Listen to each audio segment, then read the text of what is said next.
So here in Michigan, it's always freezing cold. And what do we do in Michigan when it's cold? Ski, snowboard. So I'm always trying to keep up with my kids now that I'm in my 40s. I'm trying to keep up with them in the terrain park and also try not to kill myself. So earlier this year, I was thinking, what are the most common ski and snowboard injuries we see? I mean, I thought what I see most in the clinic, and I was just wondering if that is, norms or if it's different. And it pretty much lined up. There was some research done on it. So most common ski and snowboard injuries, well, it's categorized based on this research. So if we look at pediatrics, snowboarding, number one injury, upper extremity, shoulder, wrist. Falls on the shoulder and wrist, right? Kind of what you'd expect. For skiing, knee sprains, okay? Injuries to the knee, usually not too catastrophic at this age, but those are the most common ones. Number two, for adolescents, or pediatrics would be for snowboarding, head, face, and neck contusions or concussions. Number two for skiing for pediatrics is upper extremity, hand, wrist fracture.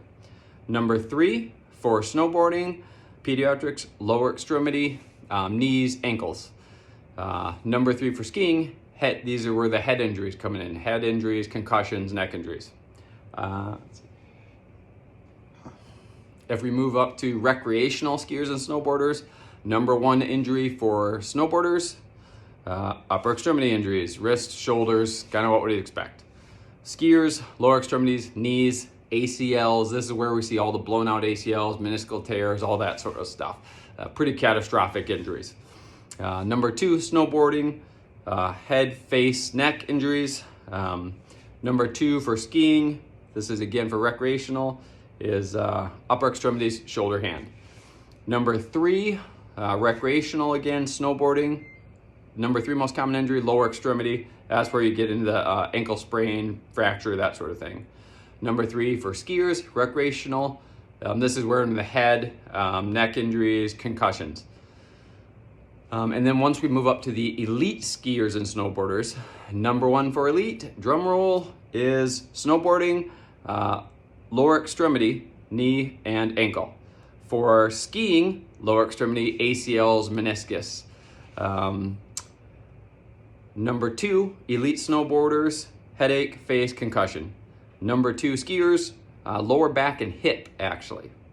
Number three, elite snowboarders, upper extremity, shoulder, wrist, hand.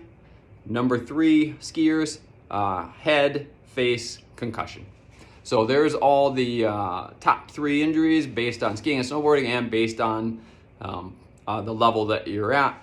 I think it pretty much goes hand in hand with what we see in the clinic. And we treat these things each in a different way. The sooner they're treated, the better.